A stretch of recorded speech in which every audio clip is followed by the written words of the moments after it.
Okay, so what's up, everybody? I am planning on leveling a Warlock when World of Warcraft Classic comes out in the summertime. I wanted to show you guys kind of what spec I'm going to be making as I level up and once I reach 60. So the spec I'm going to be building is called SM Ruin. That stands for Shadow Mastery, which is increases your shadow damage, and Ruin, which is makes your destruction spells better. So this is SM Ruin. I'm going to be building it up like so. Improved corruption. I'm going to go get that right away. 5 out of 5. It makes your corruption spell an instant cast. So it's an instant dot, which is very useful. You can use it while running around. You're going to want corruption up for most of the time. So now you're level 14. You got that. So from here, I like to do improved life tap. So level 15, 16 for that, and then reduce the chance for enemies to resist your affliction spells. This suppression is very important. Once you get to the late game, there's a stat called spell hit that becomes very important for warlocks and mages, and like boomkins and shadow priests and all that. Basically, if an enemy resists your damaging spells, then you're just wasting your mana. So resists are really, really important to avoid, especially in the late game. So chance to resist, reduce that. I don't really like amplify curse. I've already got enough spells that I have to deal with. And then curse of exhaustion, not really important to me. You guys, it might be more important for you guys, but for me, it's not really. So from here, I'm going to improve my Curse of Agony up to 6%. This is a little bit less useful when you're raiding, but when you're solo or if you're in a group without any other warlocks, then it's a pretty useful thing. Now from here, I need a couple more points to get up to this next tier. So let's reduce the chance to resist. Okay. Now from here, you're going to get Nightfall and Grim Reach. Being able to have a big range is good, but Nightfall is very important. If the damage ticks from your corruption and your drain life spells, it's going to give you it might give you the opportunity to throw an instant shadowbolt, which is going to it's going to really increase your DPS. I mean, it's going to cause a lot of threat, but it's huge for PvE, and it's really big for PvP especially. It can be the kind of burst damage that is the difference between a win and a loss.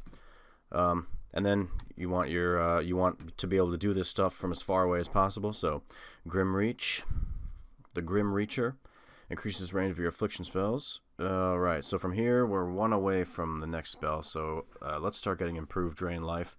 This is an awesome spell for soloing stuff and for PvP. So I do like drain life, and sometimes you just use it and it helps out. It can save your life. And then from here, Siphon Life. This is an awesome dot. You get a new dot now. This should always be up on as many people as possible when you're PvPing.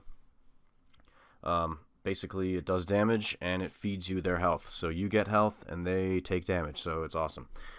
Now from here, we need to reach Shadow Mastery. So I think I would just go Improve Drain Life.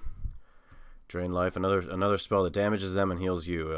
It has a little bit shorter range, I think, and you have to be channeling it to cast it, but it's still really great. It can be really clutch, keep you alive. And then finally, Shadow Mastery. 1, 2, 3, 4, 5. Your shadow spells are going to do 10% more damage, which is awesome. All right, so that's pretty much the affliction tree. Let's head over to the destruction tree. This gives your shadowbolt crits a chance to put a debuff on the person they hit, and it's like it gives you four chances to basically make your next shadowbolts do a lot more damage. So 20% more damage. So this is really great for DPS and burning people down. After that, we're going to reduce the casting time by 0.5 seconds. So level 49, now level 50. Let's get Shadow Burn first. Once you can get this, definitely get this one, because this is another instant burst. Basically, as long as you have a soul shard in your bags, which you should have, at any given time, you should have at least 20-25 soul shards in your bag, guys, if you're going to be a warlock. But yeah, as long as you've got a soul shard in your bag, you can do an instant bunch of damage to somebody, which is a game changer. It's really clutch in PvP, and it'll increase your DPS if you want to just keep using it during a boss fight or something. You're going to burn through soul shards, but it's going to boost your DPS by a bunch. Now, after that, we can increase the critical strike chance of our shadowbolts up to that one. 4 so far, but then let's go, let's increase our reach, I guess. Increase the reach. Actually, probably let's go 5 out of 5 for that first, and then we can increase our reach. And now from here, we've only got 3 points left. At this point, Searing Pain I don't really use. Interruption while you're hellfiring, nah. We got to get to Ruin, so it becomes between these two for me, pretty much. This is just imp stuff. Imp stuff and succubus stuff. Don't really care about that. I've thought about this. I've looked into it a little bit. This daze isn't really that great. And from this point, you'd only have 4% chance. So we're gonna go with 2% mana reduction. It doesn't seem like a lot, but if you're casting, hundreds of shadow bolts, it's gonna add up. It's gonna give you a little bit of extra DPS at least. And then finally, boom, Ruin increases your critical strike damage bonus of your shadow bolts. Or yeah, just your destructive spells and destruction spells in general. So yeah, that's gonna be how I'm gonna progress my guy. It makes the most sense to me. So you guys might want to change something up for your characters. I know Curse of Exhaustion is pretty cool, but I kind of just skip out on it. Yeah, let me know what you guys think about this. If you disagree with some stuff, agree with some stuff. Yeah, thanks for watching, y'all. See you.